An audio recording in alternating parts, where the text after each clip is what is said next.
afternoon, everyone. So I want to introduce who's with me up on the dais here.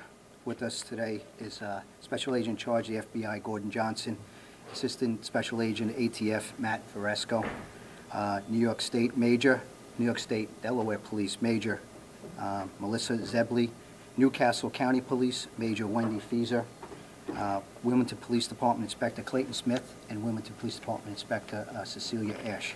And I'm Chief Robert Tracy of the Wilmington Police Department.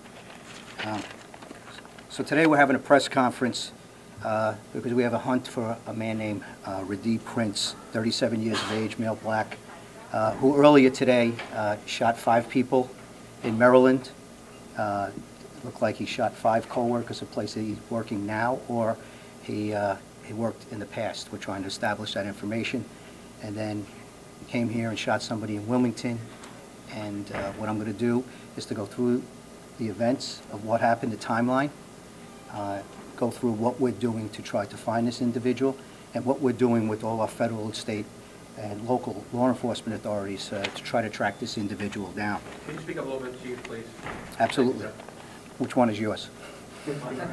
So I'll speak directly in that one.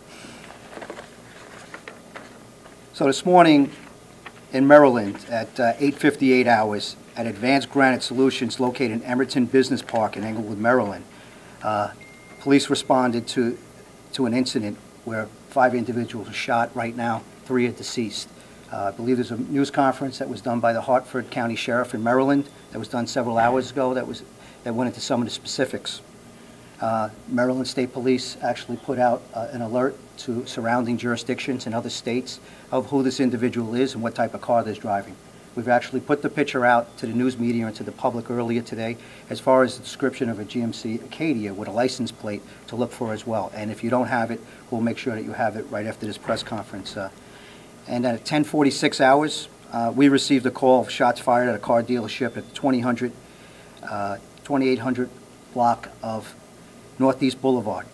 It was called in by a business secretary that we get an individual that was shot twice.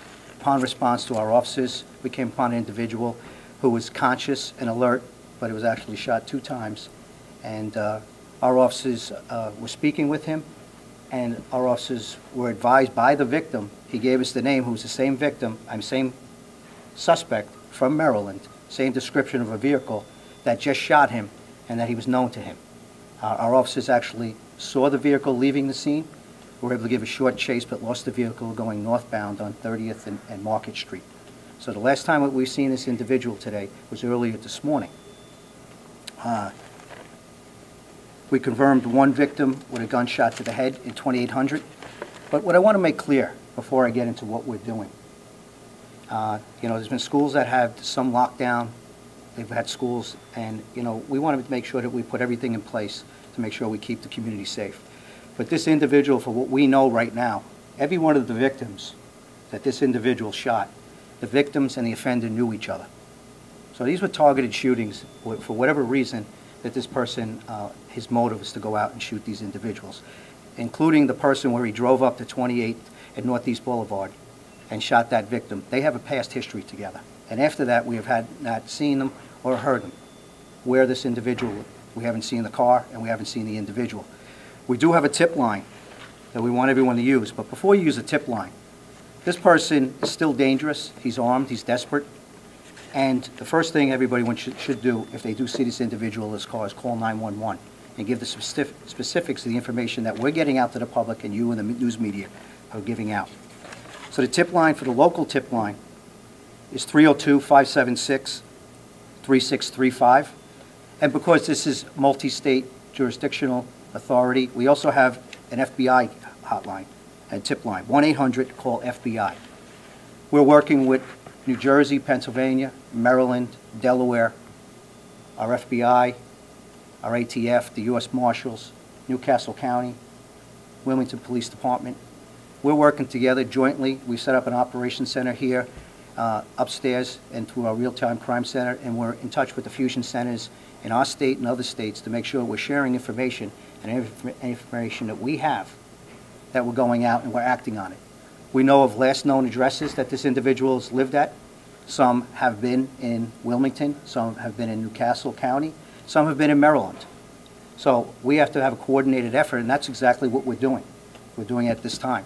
So I want to assure the community, this is targeted. This individual knew the people he wanted to go shoot. This wasn't a random act of violence where the person went out indiscriminately and was shooting people up. So I want to get that clear. And as far as the schools, as far as going on lockdown, you know, this person is dangerous. You never know what's going to go through a person's mind. But right now, the individual is being tracked down as we speak. And we're turning over every stone to try to find this individual through technology and through good police work. And hopefully we'll have this person in custody soon so it doesn't cause any more harm. As far as the schools, I would consider they can make that call on their own. We'll update. We'll continue to update tonight if we have this person apprehended. But we also know that he's mobile and he's been in different states. And the last we seen was going northbound up in the north side of Wilmington, heading northbound on North Market Street. So what I'm going to do now is open up some questions, and you know, we're looking forward to your cooperation, getting this information, who this individual is, and sharing this with the public. So thank you. Chief, can Can you tell us your understanding Boulevard? of why he originally shot the people he knew and at his own workplace? What prompted that shooting? Well, you know, the Hartford County Sheriff he actually gave a press conference, and I don't know what the reason is that he shot them, but he did work with these individuals. He shot 5 of them. 2 of them are deceased at this time. And, you know, as I started this press conference, we all got to remember, you know, there's victims and victims' families that our hearts and our prayers should be going out to them. We just had a tragedy that I talked about yesterday. It happened on Monday, but there's people suffering right now. So we, in the press and the police department, our hearts and prayers go out to these individuals and these families of these victims. And, you know, I don't know what goes through people's minds. There could be something that's going on at that workplace that happened, and we've seen workplace violence that's happened in the past. I don't know what could have precipitated that. The investigation will come through with that. But I do know the individual that he shot at 28th and Northeast Boulevard, they have a past history together. And they've had beefs, and they've had history together. So there's probably some things going on that he was going up there, and that was premeditated, why he drove straight from Maryland to that individual. But I don't think those two are connected. The only connection is that he knew the individuals in Maryland, and he knew the individual that he shot at 28th and Northeast Boulevard. And by his omission immediately, he was conscious alert after being shot, and he gave us the name immediately. He gave us the name, which matched the name that we got an alert from the Maryland State Police that we put over our radio only an hour before that. Chief, best guess, do you believe he is still in Delaware? Best guess, this guy can be anywhere. I mean, look at the states. We have New Jersey, Pennsylvania, and Maryland in such close proximity of Wilmington. And how quick did he get from Edgewood, Maryland? It took about an hour drive to get here. So he can be anywhere. But, you know, we have technology we're searching to see if that plate crossed any place with, you know, Easy Pass or lights, red light technology. We have some things, but we haven't located this vehicle. Could he be here? Could he be with some associates? Could he be with a family member? Those are all leads that we're looking at, and believe me, we're kind of all over those type of leads, but we actually don't know where he is, and we're taking every precaution to make sure that we're looking at every avenue.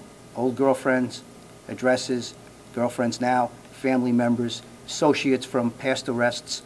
We have to take a look at everything, and that's what we're doing at this point. And then even making sure that we look at anybody that might come forward and give us information where his whereabouts might be at this time, and then take the proper action we have to do on law enforcement to bring him into custody. Chief, what was the Delaware relationship victim's between... condition, did you say? The Delaware victim's, his condition, did he pass away? Or The Delaware, no, he's not. He's in the hospital? he's in the hospital. He's alert. He's conscious. He was able to give us that information. So no, he's right now he's not likely to die, and he was able to give us some pretty good information that immediately allowed us to make sure that we were able to link what just happened in Maryland, where we got the alert from Maryland police, who sent it over to Delaware State Police, who put it out and broadcasted it throughout the state of Delaware. So we were able to put 2 and 2 together immediately because of the information supplied by that victim on 28th and Northeast Boulevard. And he was shot in the head according to the victim, is that? Yeah, according to witnesses, sorry. according to witnesses, you know, there's one in the head vicinity, and I believe one in the body. What was their relationship? Was it a business relationship? With the individual, Between the suspect and the business owner? are we talking Maryland, or are we talking Wilmington. in Wilmington?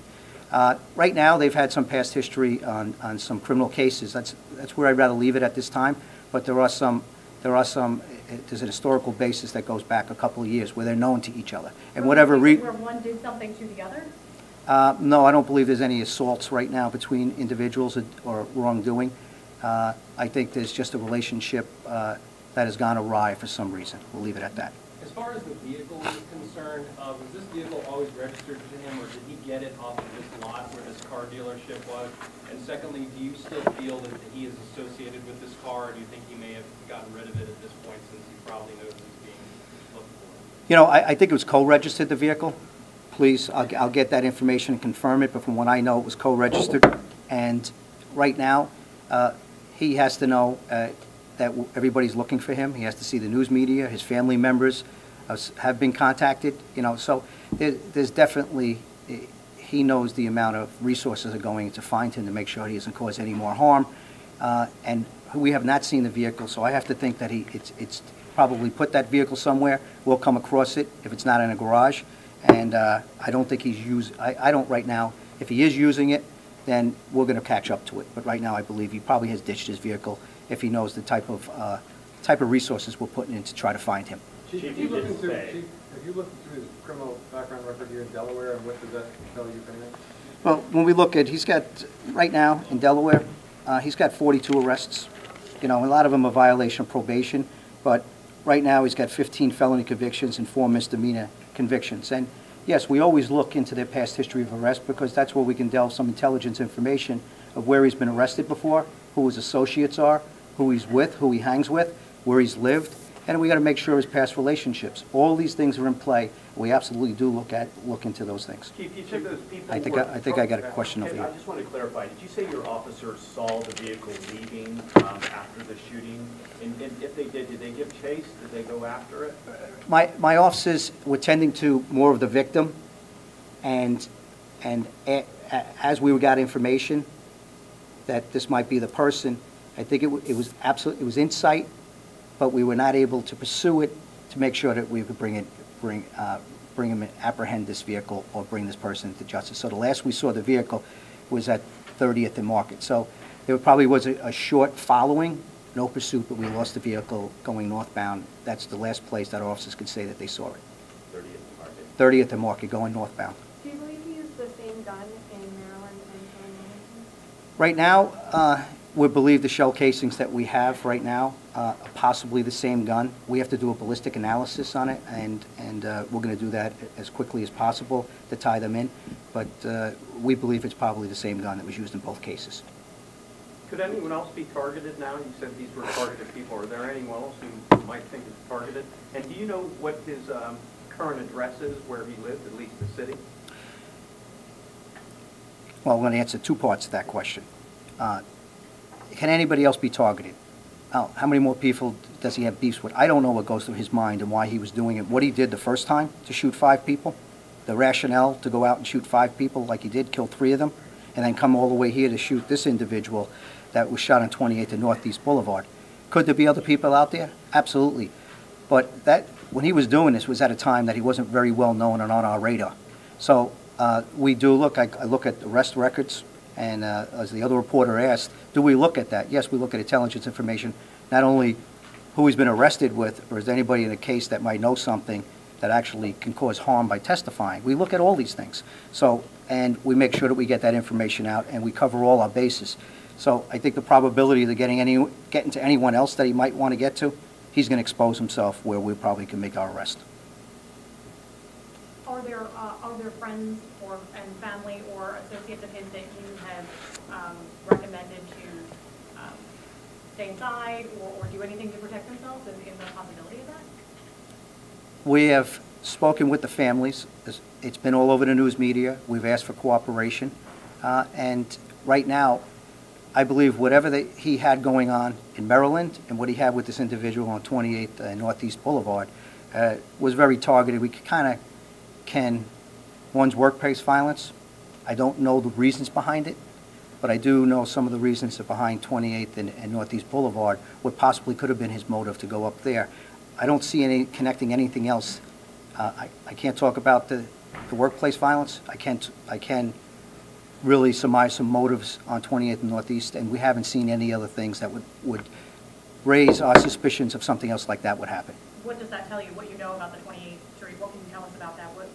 Right now that they're known to each other and they've had some past history, like I answered earlier. And that's really what I want to go with that right now as this investigation continues. Chief, can you describe the operation around 11 this morning at 500 block of Kiamensi Road? We're going to circumvent around, as I said, we're looking at all addresses. We're all looking at past addresses. We're looking at past arrest locations, associates, anybody that might have been associated with this individual that might be able to, where he might be hiding, where he might be going. So you're going to see operations that are set up in different parts, some locations in the city, some locations in the county, and actually out in Maryland, we've had some operations where we had to make sure that we looked at these locations to make sure that this individual wasn't hiding out in those individuals or causing any more harm. So you're definitely going to see some of police activity in certain areas of the city because we're following up possibly where we want to go in the beginning and then when we get leads. So I really don't want to get into certain addresses. It wouldn't be fair. But if you do see some of those operations, it might be a tip, a lead where the person is, or some past addresses where this individual lived, or family members. What's your message to anyone he may contact or anyone who may be helping him? Our message, this is a dangerous individual. This person shot 6 people in one day. 3 are dead right now. 3 are dead. This is a person with no conscience. This is not a person you should be protecting. This person doesn't deserve any protection of what he's done to 5 innocent people and the individual and the other innocent person that he's done up on 28th and Northeast Boulevard. So my message to them is make a phone call, let us know where he's at, because he's going to go out and do more harm because he's desperate right now. And as my officers search for them, I don't want any of my officers coming across this individual as well and not knowing who this individual is so they can cause harm to my officers or the public. So call us. Let us know where he is, give us information, help us out, because right now this person's taken 3 lives and he's damaged 3 others, and he doesn't deserve to be protected. That's my message to anybody that's harboring this individual. Can you tell us more about the scope of the manhunt you have going now, the number of people involved? Well, right now you're seeing leadership from the FBI. Gordon Johnson oversees the Baltimore office, which actually encompasses Wilmington. We have the ATF. The U.S. Marshals, although they don't have a representative up here, the fugitives, they're out there right now doing the hunt with our officers. We have the state police. Maryland State Police is doing what they can do geographically, their responsibility. We have the Delaware State Police. We have the Newcastle County. We have the Wilmington Police Department. And, we're putting as much resources as possible, that everything that we can to make sure we bring this person in and bring him into custody before he causes harm. Because it's that important. Because look at what he's been capable of doing already. It's targeted right now. But a dangerous person, a person that's desperate is also dangerous. But it's targeted now. It's not random. But we're putting every resource that we can from every federal, local, and state agency. New Jersey knows what's going on. Pennsylvania knows what's going on. Maryland is actually dealing with what they have with intelligence information. And because we're dealing with all these jurisdictions, interstate, we actually have a command center, communication center that's set up here that's in touch with fusion centers from from New Jersey, Pennsylvania, Maryland. The FBI is helping coordinate from their fusion center. So we have a coordinated response. So we're not stepping on each other, so it can be as efficient as possible to find this individual. Chief, if the suspect is watching, what do you want him to hear? Turn yourself in. Because if you're with somebody, maybe these are targeted individuals that you went and you had a beef with, but turn yourself in, because somebody that maybe you don't have a beef with is going to get hurt. And we don't want any more violence. And maybe he's thought about it and been a little bit remorseful. I don't think so from what he's done. But the bottom line is he should turn himself in and deal with that. Because we're going to catch you. And we're coming after you. And we're going to make sure that we bring you to justice. Sir, was the shooting captured on surveillance video at all? Are you working with footage?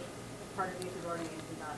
Well, one of the things is that we know who the individual is. So that's going to be more of making the case when he comes under arrest, when it goes to prosecution. Those are the things that that have to bring up for prosecution purposes and trial, should it ever go to trial. these things, we know who the individual is. So right now, our effort is concentrated on, let's capture this guy. Let's go out and get him, and we'll deal with all these things because he's a known perpetrator right now. So we'll get all that evidence is being collected, so we don't dismiss that. We have people doing that. But the most important thing right now is for us to catch this individual, and that's what we're trying to do at this time. So the primary evidence that he's the same person in Delaware and Maryland is the account of witnesses at the car lot? We were able to gain information who this individual was, positive information who this individual was. I don't want to get into what happened in Maryland. They were able to get positive information to give us the information of the car and who the individuals that did the shooting. We were able to confirm from the victim here immediately. He corroborated, hey, this is who this person is, and the vehicle he was in after he was shot. So we were able to tie those two things together. So we have two shootings with specific purposes that only he can talk about. We could probably know a little bit of a motive up here. I'm not sure what happened that can cause that workplace violence down in Maryland. Do you have any information about why the suspect and the vehicle would have still been on the scene there? When your officers got there, they were able to see him leaving. Why was he still there? Well, our officers got there. The response time was pretty quick, so by the time that individual would shoot somebody, get back to his car, and then try to leave the location, our officers pulled up to the location. Immediately, the victim let us know who had shot him. We were able to tend to the victim and also try to go out and see if we can catch up with that vehicle. So, you know, when you come to a scene, we have no idea what it's about. But first thing is sanctity of life. We got to make sure that we provide aid to a victim. And we didn't know exactly what happened or what vehicle was involved until the victim told us. So there's a little bit of a delay on our part because we had no idea if we had the shooting had to do anything with the shooting that happened in Maryland. And it wasn't confirmed until the victim let us know. So there's a little bit of space between that. Our officers, other officers pulling up to the scene, we were able to glean that information. Possibly, officers said they saw the vehicle, they tried to give chase, it was too far ahead, and we lost it. Sir, did the suspect say anything when he walked into that dealership and opened fire? Not that I know of at this time.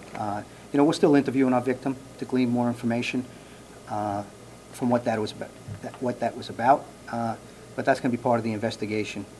They know each other, and he knew exactly who the person was, and you know, he'll let us know what's going on and why the person shot him. And we pretty much got a good idea why that happened. Is this the same guy he got into an altercation with in January?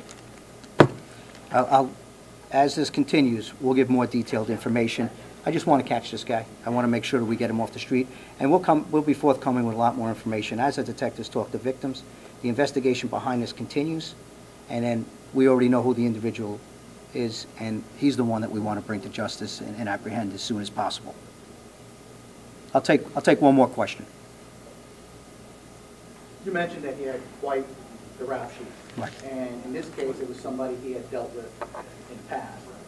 Have you gone with other people he's been involved with in different crimes here in the city, in the county, in the state, and maybe he's gone there, maybe he's going there next. Have you covered those leads? Right, and one of the first questions that I had is making sure all intelligence information, following up on all arrests, locations, victims, and also associates in all these arrests. Could he be hiding out with someone? Could he have a beef with someone from being associated with prior arrests? So all those things we look at, we make sure that we're following up on, and they're not lost to us. And that's part of the overall investigation and part of this whole manhunt that we're doing right now. We got to follow up on every lead because anything's possible, but we know everything that's been happening right now. The offender knew his victims, and the victim knew the offender in Maryland. And up here on 28th and Northeast Boulevard, the offender and the victim both knew each other. So that's pretty important, that this is not a person that's going and randomly shooting people up at this time. Not to say he's not dangerous, but I'm saying, but that's not his motive at this time. And hopefully we can bring him to justice very soon. Were all those crimes in Delaware, or were they throughout the area? Well, he had an address in Maryland, and all the crimes that I'm talking about is off Delaware right now. So I haven't done a whole rap sheet on him in regional area from other states. I'm just going more specific. For the timeliness of this press conference, I tried to get as much information as possible to get it out to you. And here's the thing, we need your help. We need your help getting this information out. cooperation of the press and the public. And once again, hearts and prayers go out to the victims families of this incident.